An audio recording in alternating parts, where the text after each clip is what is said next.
Hello friends, तो देखिए geography में जो हमारी सीरीज चल रही है वो सीरीज चल रही थी पृथ्वी के परिमंडल। ठीक है, इसमें 3-4 दिन का बीच में गैप हो गया क्योंकि मेरी तबीयत थोड़ी ठीक नहीं थी, तबीयत खराब थी, तो इस वजह से मैं लेक्चर जो है वो रिकॉर्ड नहीं कर पाई। तो आज जो हम लेक्चर पढ़ेंगे पृथ्वी के परिमंडल में महाद्वीप हमारे चल रहे थे और इसमें 2 महाद्वीप हमारे रह गए हैं, एक तो ऑस्ट्रेलिया, दूसरा अंटार्कटिका। ठीक है, तो आज का जो लेक्चर है, आज के लेक्चर में हम देखेंगे इन दोनों महाद्वीपों को। पहले ऑस्ट्रेलिया देखेंगे, उसके बाद अंटार्कटिका महाद्वीप देखेंगे। ठीक है, तो चलिए वीडियो स्टार्ट करते हैं। तो चलिए फ्रेंड्स, हम देखते हैं ऑस्ट्रेलिया महाद्वीप को। ठीक है, सबसे पहले हम ऑस्ट्रेलिया महाद्वीप को देखते हैं आज के लेक्चर में। तो देखिए, इसमें जो सबसे छोटा, जो विश्व का सबसे छोटा महाद्वीप है वो कौन सा है? ऑस्ट्रेलिया महाद्वीप है। ठीक है, 6 नंबर पे हमने यूरोप देखा था और 7th नंबर पे हमारे पास कौन है? ऑस्ट्रेलिया महाद्वीप। फिर पूर्ण रूप से दक्षिण गोलार्ध में स्थित है। ठीक है, और इसके बीच से मकर रेखा गुजरती है। ये चीज हमें ध्यान रखना है कि ये पूर्ण रूप से कौन से गोलार्ध में स्थित है? दक्षिणी गोलार्ध में स्थित है। और इसके बीच से कौन सी रेखा गुजरती है? मकर रेखा गुजरती है। ठीक है, फिर 3rd नंबर पर है ये द्वीपीय महाद्वीप है। ये एकमात्र ऐसा द्वीप है जिसके चारों ओर भारी मात्रा में समुद्र है। ठीक है, समुद्रों से घिरा हुआ है ये, और इसीलिए इसे द्वीपीय महाद्वीप भी कहा जाता है। ठीक है, उसके बाद इसकी खोज किसके द्वारा की गई थी? 1770 में जेम्स कुक के द्वारा इस महाद्वीप की खोज की गई थी। इसमें हमें याद रखना है, सबसे लंबी पर्वत श्रृंखला ग्रेट डिवाइडिंग रेंज है जो कि ऑस्ट्रेलिया के पूर्वी तट पर स्थित है। सबसे ऊंची चोटी माउंट कोजियास्को है। ओयर्स रॉक ये उलुरु में है। ठीक है, ओयर्स रॉक उलुरु में है, और ये कौन सी है? दुनिया की सबसे बड़ी एकल चट्टान है। ठीक है, एक चट्टान, एकल चट्टान है, ये दुनिया की सबसे बड़ी ओयर्स रॉक। ठीक, उसके बाद इसमें जो नदी तंत्र है सबसे बड़ा वो कौन सा है? वो डार्लिंग नदी का नदी तंत्र सबसे बड़ा है। और जो सबसे लंबी नदी है वो है मरे। मरे ना, डार्लिंग नहीं, यहाँ मरे आएगा, मरे या मर्रे नदी। ठीक है, मरे डार्लिंग वो किसकी है? ऑस्ट्रेलिया की। ठीक है, तो इसका जो सबसे लंबा सबसे बड़ा नदी तंत्र है वो किसका है? डार्लिंग नदी का है। और जो सबसे लंबी नदी है वो मर्रे नदी है। फिर ओर्टिजियन बेसिन, ये क्या है, किस लिए प्रसिद्ध है? ये जमीन के नीचे पानी के विशाल भंडार है। ठीक है, कि जमीन के नीचे पानी बहुत ज्यादा है, वहां पर छोटा सा आप गड्ढा खोदोगे तो जमीन के नीचे से पानी फुव्वारे की तरह बाहर निकलना शुरू हो जाता है। ठीक है, फिर है आता है हमारा, इसको दूसरा नाम भी क्या दिया गया है? प्यासी भूमि का महाद्वीप इसे कहा जाता है। क्यों कारण कहा जाता है? क्योंकि यहाँ पर रेगिस्तान ज्यादा है और वर्षा की कमी है। ठीक, इसके कुछ उदाहरण है, मतलब इसके कुछ कारण है जो वर्षा की कमी, यहाँ पर वर्षा की कमी और विशाल मरुस्थल है। ये उपोष्ण कटिबंधीय उच्च वायुदाब पेटियां, वायुदाब पेटियां जो है वो मैं आपको जब मैं जलवायु पढ़ाऊंगी उसके समय पढ़ाऊंगी कि वायुदाब पेटियां क्या है, क्योंकि ये पूरा पूरा एक लेक्चर है इनसे संबंधित। ठीक है, फिर वृष्टि छाया का प्रभाव, फिर ठंडी समुद्री धाराएं। ठीक है, ये कुछ इसके रीजन है यहाँ पर जो कि वर्षा की कमी यहाँ पर होती है। मैं सिर्फ फिलहाल आपको ये अभी इसलिए बता रही हूँ ताकि आपके दिमाग में रहे कि जब हमने ऑस्ट्रेलिया महाद्वीप पढ़ा था तो वहां पर हमने पढ़ा था कि वहाँ वर्षा की कमी होती है और वहां पर विशाल मरुस्थल भी है। ठीक, तो वो विशाल मरुस्थल वहां क्यों है, किस कारण से वर्षा की कमी वहां क्यों होती है, तो आपके दिमाग में ये थोड़ी थोड़ी चीजें रहनी चाहिए। ठीक है, फिर आता है प्रमुख मरुस्थल वहां का कौन कौन से हैं? सबसे बड़ा मरुस्थल वहां का है ग्रेट विक्टोरिया। ठीक है, ग्रेट विक्टोरिया सबसे बड़ा मरुस्थल है। उसके बाद ग्रेट सैंडी, गिब्सन, सिम्पसन, ये मैंने ऐसे नाम लिख दिए हैं, वैसे इतना याद करने के लिए इतना इंपॉर्टेंट नहीं है। करना चाहो कर सकते हो, नहीं करना चाहो आपकी मर्जी है। फिर ग्रेट बैरियर रीफ, ये सबसे इंपॉर्टेंट है, मोस्ट इंपॉर्टेंट है, क्वेश्चन हमारा इससे आता है। ये कहाँ पर है? क्वींसलैंड में है, उसके उत्तर, ऑस्ट्रेलिया के उत्तर पूर्वी तट पर स्थित है। और ये विश्व की सबसे बड़ी बैरियर रीफ है। कोरल की चट्टानें हैं और इनको समुद्री वर्षावन भी कहा जाता है। समुद्र के वर्षावन, स्थलीय वर्षावन को किसे हमने कहा था? स्थलीय वर्षावन हमने देखा था अमेजन के जंगलों को। ठीक है, जहां पर भारी मात्रा में जीव जंतुओं से संबंधित जंगली प्रजातियां पाई जाती है, पेड़ पौधे पाए जाते हैं अलग अलग मात्रा में। और वही जो स्थिति है, वही स्थिति ग्रेट बैरियर रीफ के अंदर हमें पाई जाती है। बहुत ज्यादा विविधता वहां पर देखने को हमें मिलती है। वहां का जो पाइतंत्र है, उस पाइतंत्र में बहुत ज्यादा विविधता देखने को मिलती है, और इसीलिए ग्रेट बैरियर रीफ को समुद्री वर्षावन भी कहा जाता है। एक इसमें चीज हमें देखनी है, कोरल, या इसे हिंदी में कहते हैं परवाल। परवाल क्या होते हैं? ठीक है, ये समुद्री जीव है, इनका जो संघ है वो निडेरिया संघ है। ये अपने ऊपर कैल्शियम कार्बोनेट का कवच बनाते हैं। इनका जो रंग होता है ये रंग बिरंगे होते हैं। आप फोटो खोल के एक बार देखना नेट पे, आपको पता चल जाएगा कि इनका जो रंग होता है वो रंग बिरंगा रंग होता है। बहुत अच्छे, बहुत सुंदर लगती है ये संरचनाएं पर्वत समुद्र के अंदर। और ये रंग होता है इनका रंग जूज एंथली सूक्ष्म शैवाल के कारण, एक जूज एंथली नाम का शैवाल है, उसके कारण इनका रंग उसके कारण होता है, ठीक है, जूज एंथली शैवाल के कारण। जो ग्रेट बैरियर रीफ है, जो कोरल है, परवाल है, वो भी पूरा एक लेसन है, ठीक है। उसमें हम पढ़ेंगे कि विश्व के कौन कौन से क्षेत्रों में परवाल पाए जाते हैं, परवाल क्या है, कैसे बनते हैं, उसमें हम सारा डिटेल में देखेंगे। यहाँ सिर्फ मैंने परवाल से संबंधित आपको मोटी मोटी चीजें जो वन लाइनर में एग्जाम में पूछी जाती है वो दे दी है, ठीक है। फिर हम सबको पता है कि वहां का जो राष्ट्रीय पशु है वो कंगारू है। कंगारू, हमें ये नहीं पूछा जाता है एग्जाम में कि ऑस्ट्रेलिया का राष्ट्रीय पशु क्या है, क्योंकि ये अब चीजें कॉमन हो गई, हर बच्चे को पता है। अब उनसे संबंधित पूछते हैं कि वो किस श्रेणी से संबंधित है, ठीक है, जीवों की कौन सी श्रेणी से संबंधित है। तो ये कैसे जीव होते हैं, मार्सुपियल्स जीव होते हैं। और मार्सुपियल्स जीव को कैसे जीव होते हैं, वे जीव जो अपने बच्चे को पेट की थैली में रखते हैं, ठीक है। बच्चे जब तक छोटा होता है तब तक उनके पेट में एक प्रकार की थैली बनी हुई होती है, उसमें अपने जीव को रखते हैं। इसमें एक कंगारू है, दूसरा एक और जानवर इसमें आता है, कोआला नाम का जानवर, ठीक है।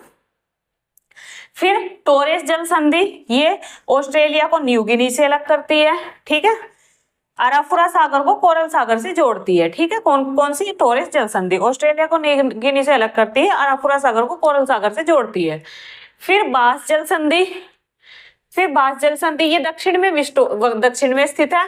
विक्टोरिया जो ऑस्ट्रेलिया का भाग है उसे तस्मानिया द्वीप से अलग करती है, ठीक है, विक्टोरिया को तस्मानिया द्वीप से अलग करती है और हिंद महासागर और तस्मान सागर को जोड़ती है, ठीक। कौन सी, बास जल संधि। फिर कालगुरली और कूलगार्डी, ये ऑस्ट्रेलिया की प्रसिद्ध सोने की खदानें हैं, ठीक। फिर किम्बरले का पठार, आपको याद होगा किम्बरले की खाने, जो हीरे की खानी है, वो हमने अफ्रीका महाद्वीप में भी देखी थी, दक्षिण अफ्रीका महाद्वीप में, और सेम इसी नाम से, किम्बरले के नाम से ही जो हीरे की खदानें हैं वो ऑस्ट्रेलिया में भी पाई जाती है और वो अपने गुलाबी रंग के हीरे के लिए प्रसिद्ध है। विश्व प्रसिद्ध वो जो खाने हैं वो गुलाबी रंग के हीरे के लिए प्रसिद्ध है। किम्बरले का पठार, किम्बरले की खाने दो जगह पाई जाती है, एक तो अफ्रीका महाद्वीप में और दूसरी ऑस्ट्रेलिया महाद्वीप में, ठीक है। फिर यहाँ की जो प्रमुख खाड़ियां है वो कौन सी, ग्रेट ऑस्ट्रेलियन वाइट, कारपेंट्रिया की खाड़ी और स्पेंसर की खाड़ी, ठीक है। तीन प्रमुख खाड़ियां हैं, ग्रेट ऑस्ट्रेलियन वाइट, कारपेंट्रिया की खाड़ी, स्पेंसर की खाड़ी। उसके बाद ब्रिक फिल्डर नाम की यहाँ पर हवाएं चलती हैं, ठीक है, वो ऑस्ट्रेलिया के दक्षिणी भाग में पाई जाती है और गर्म और धूल से भरी हुई सूखी हवाएं होती हैं। ब्रिक फिल्डर, जैसे हमारे यहाँ लू चलती है उसी तरह की हवाएं ऑस्ट्रेलिया में चलती है, ऑस्ट्रेलिया के दक्षिणी भाग में चलती है। ये गर्म होती है, धूल से भरी हुई होती है और सूखी हवाएं होती है, ठीक है। फिर तस्मानिया वहां का एकमात्र द्वीपीय राज्य है, ठीक है। तस्मानिया जो है वो ऑस्ट्रेलिया का एकमात्र द्वीपीय राज्य है। ये द्वीपीय स्टेट भी है क्योंकि चारों तरफ से समुद्र से घिरा हुआ है और इसका जो एकमात्र राज्य है द्वीपीय वो कौन सा है, तस्मानिया। फिर इसको लैंड ऑफ गोल्डन फ्लीस भी कहा जाता है। क्यों कहा जाता है, क्योंकि इसमें यह ऊन उत्पादन में विश्व में प्रथम स्थान रखता है और यहाँ की जो मेरिनो वूल होती है, मेरिनो ऊन होती है, वो अपनी गुणवत्ता के लिए विश्व भर में प्रसिद्ध है, ठीक है। तो अब देख लेते हैं, अब ये तो हमने देख लिया वन लाइनर में, अब हम इन सारी चीजों को एक बार मैप पे भी कवर कर लेते हैं, ठीक। तो देखिए ये आपको दिख रहा होगा ऑस्ट्रेलिया महाद्वीप, ठीक है, ये यहाँ पर ऑस्ट्रेलिया महाद्वीप है।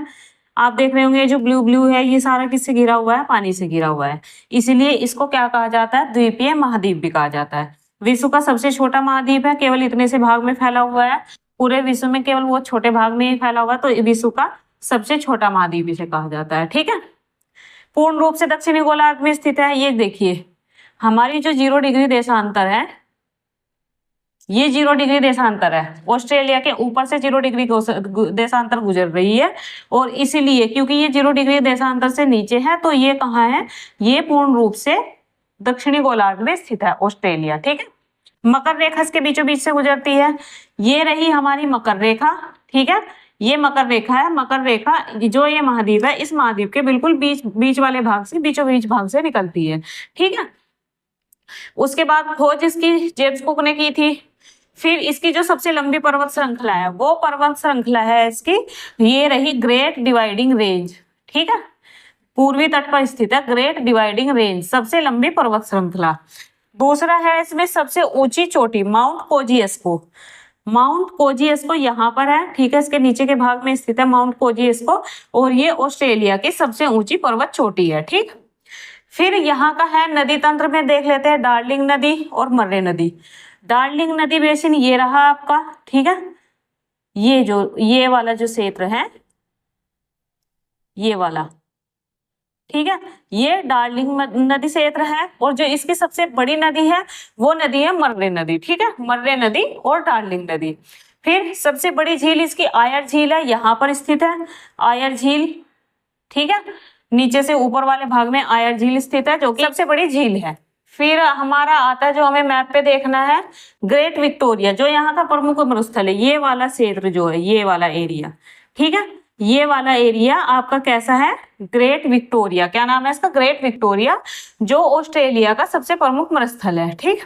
उसके बाद ग्रेट बैरियर रीफ कहाँ पाई जाती है, ये वाला जो पूर्वी तट है, पूर्वी भाग है, यहाँ पर ग्रेट बैरियर रीफ इसकी पाई जाती है, जो कोरल के लिए, प्रवाल के लिए प्रसिद्ध है, मुख्य रूप से प्रसिद्ध है, ठीक है। फिर यहाँ का जो राष्ट्रीय पशु तो कंगारू हमने बता दिया। टोरिस जल संधि, टोरिस जल संधि यहाँ पर बीच में है, ठीक है, ये न्यू गिनी है ऊपर, ये नीचे ऑस्ट्रेलिया है, तो न्यू गिनी को ऑस्ट्रेलिया से अलग करती है टोरिस जल संधि। इधर अराफुरा सागर है, इधर कोरल सागर है, ठीक है, ये अराफुरा सागर, ये कोरल सागर, तो इन दोनों को टोरस जल संधि क्या करती है, जोड़ती है। ऑस्ट्रेलिया और न्यू गिनी को अलग करती है, अराफुरा सागर और कोरल सागर को जोड़ती है, ठीक है। फिर आती है हमारी बास जल संधि। बास जल संधि यहाँ नीचे स्थित है, बहुत छोटी दिखाई हुई है, आपको दिख नहीं रही होगी ये। विक्टोरिया और तस्मानिया को जो अलग करती है वो करती है बास जल संधि, ठीक है। फिर हिंद महासागर और तस्मानिया सागर, इन दोनों को बास जल संधि जोड़ती है, हिंद महासागर को और तस्मानिया सागर को, इन दोनों को आपस में जोड़ती है बास जल संधि, और तस्मानिया और विक्टोरिया इन दोनों को अलग करती है, ठीक है। फिर सोने की खदानें जो वहां पर है, ऑस्ट्रेलिया का ये वाला भाग है, एक तो ये वाला भाग, एक ये वाला भाग, लगभग यहाँ पर ऑस्ट्रेलिया की दोनों सोने की खानें स्थित है, जिसमें से एक कालपुर्ली है, एक पुलगार्डी है, ठीक है। ये किम्बरले की पठार यहाँ पर, ठीक है, यहाँ पर किम्बरले का पठार है, जिससे जो कि किसके लिए प्रसिद्ध है, गुलाबी रंग के हीरो के लिए प्रसिद्ध है, किम्बरले का पठार, ठीक है। ये रही स्पेंसर की खाड़ी जो हमने देखी थी, ठीक है, स्पेंसर की खाड़ी, ये वृहत ऑस्ट्रेलियन खाड़ी है। फिर ये हमने देख ही लिया कि इसे क्या कहा जाता है, इसे लैंड ऑफ गोल्डन फ्लीस भी कहा जाता है, क्यों, विश्व प्रसिद्ध ऊन के कारण। दूसरा, यहाँ पर शीतोष्ण घास के मैदान पाए जाते हैं। अब देखिए ये मकर वाला रेखा वाला क्षेत्र है, और मकर रेखा से नीचे का जो क्षेत्र है, ये मकर रेखा से जितना नीचे का क्षेत्र है, यहाँ पर हमें समशीतोष्ण घास के मैदान पाए जाते हैं, जिन्हें की डाउन्स कहा जाता है, ठीक है। ऑस्ट्रेलिया में इन घास के मैदान को क्या कहा जाता है, डाउन्स। क्यों कहा जाता है, क्योंकि ये मकर जो ऑस्ट्रेलिया का भाग है, ऑस्ट्रेलिया से जो मकर रेखा है वो लगभग बीचों बीच से गुजरती है, और उसके नीचे वाला जो भाग है वो पूरा समशीतोष्ण एरिया में आता है, समशीतोष्ण क्षेत्र में आता है, ठीक है। तो इन्हें क्या कहा जाता है, इन्हें कहा जाएगा डाउन्स, जो यहाँ पर घास के मैदान पाए जाते हैं, ठीक है। तो ऑस्ट्रेलिया से संबंधित जितने भी महत्वपूर्ण तथ्य थे जो हमने वन लाइनर में देखे हैं, वो मैप पर भी हमने सारे कवर कर लिए, ठीक। अब हम इससे आगे चलते हैं अंटार्कटिका महाद्वीप पर।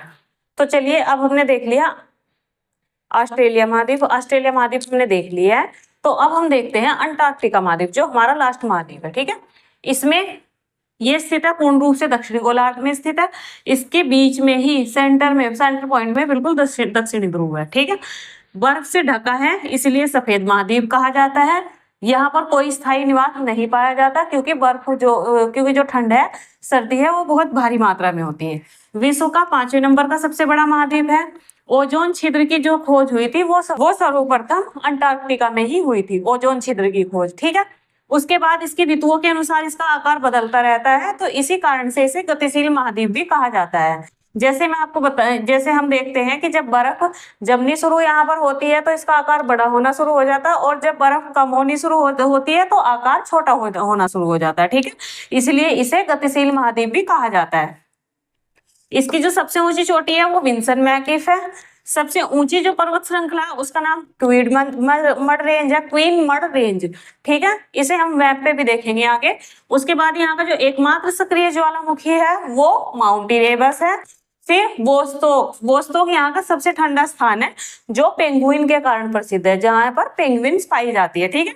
यहाँ की जो वनस्पति होती है, यहाँ पर पेड़ पौधे नहीं पाए जाते, बड़ी बड़ी वनस्पतियां नहीं पाई जाती है। यहाँ पर काई और लाइकेन जैसी वनस्पतियां पाई जाती है, छोटी वनस्पतियां पाई जाती है, काई और लाइकेन जैसी। पेड़ पौधे झाड़ियां इस तरह यहाँ कुछ नहीं पाया जाता क्योंकि बर्फीला क्षेत्र है, बर्फ का स्थान है।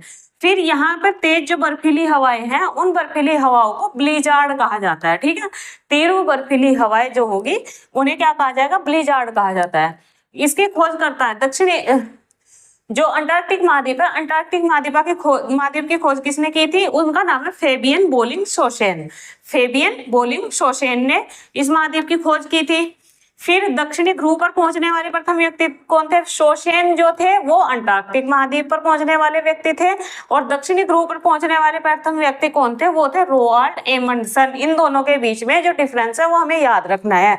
दक्षिणी ध्रुव जो है वो अंटार्कटिका महाद्वीप का एक पॉइंट है, पृथ्वी का भी एक पॉइंट है, दक्षिणी पॉइंट है, ठीक है, दक्षिणी सेंटर पॉइंट है। उसके बाद भारतीय अनुसंधान केंद्र, भारत के कौन कौन से अनुसंधान केंद्र यहाँ पर स्थित है। सबसे पहला आता है दक्षिण गंगोत्री 1983, फिर सेकंड नंबर पे मैत्री 1989 और थर्ड नंबर पर भारती जो कि 2012 में यहाँ पर स्थित हुआ था। तो देखिए ये जो महाद्वीप है यहाँ पर वर्ल्ड मैप में जो सबसे नीचे महाद्वीप है वो महाद्वीप है अंटार्कटिका महाद्वीप, ठीक है। अब हम अंटार्कटिका महाद्वीप को देखते हैं।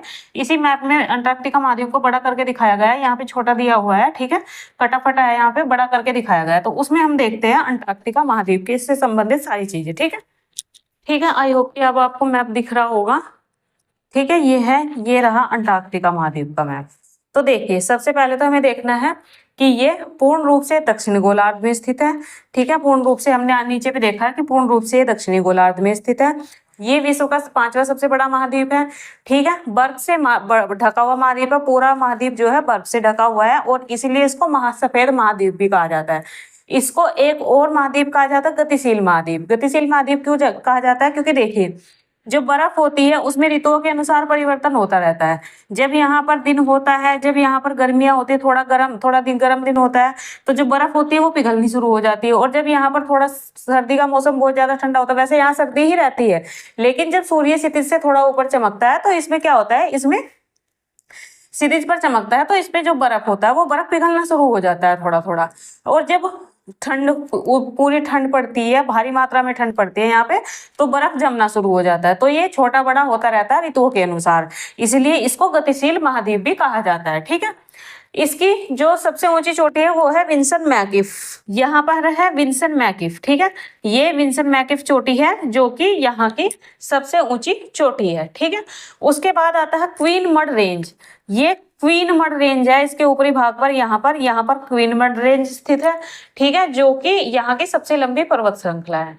उसके बाद माउंट इरेबस जो यहाँ का एकमात्र सक्रिय ज्वालामुखी है, माउंट इरेबस, ये रहा माउंट इरेबस, ठीक है, ये यहाँ का एकमात्र सक्रिय ज्वालामुखी है माउंट इरेबस। उसके बाद भारतीय अनुसंधान केंद्र यहाँ कौन कौन से हैं, ठीक है। तो सबसे पहले तो हम यहाँ देखते हैं दक्षिणी गंगोत्री। जो गंगोत्री हमारा जो शोध संस्थान है वो कहाँ पर है, वो यहाँ पर स्थित है, गंगोत्री। तो देखिए फ्रेंड्स, इस तरीके से हमने जो हमारे महाद्वीप है, महाद्वीप सारे देख लिए हैं, सभी महाद्वीप कवर कर लिए हैं। 7 महाद्वीप थे, 7 के 7 महाद्वीप हमने कवर कर लिए हैं। अब कल से हम जो पढ़ेंगे, हमारा जो अगला लेक्चर होगा वो होगा जल मंडल से संबंधित, जो कि स्थल मंडल से ही संबंधित है। अभी हमारे स्थल मंडल ही चल रहे हैं, 3 परिमंडल में से सिर्फ हमारा पहला चल रहा है अभी स्थल मंडल। स्थल मंडल में हमने महाद्वीप देख लिए हैं, अभी हमारा जल मंडल रहता है। तो कल से हम स्टार्ट करेंगे जल मंडल, ठीक है। तो आज के लिए इतना ही। आपको वीडियो कैसी लगी, लेक्चर कैसा लगा, मुझे जरूर बताइएगा, और वीडियो को लाइक शेयर एंड सब्सक्राइब भी कर दीजिएगा। Thank you so much.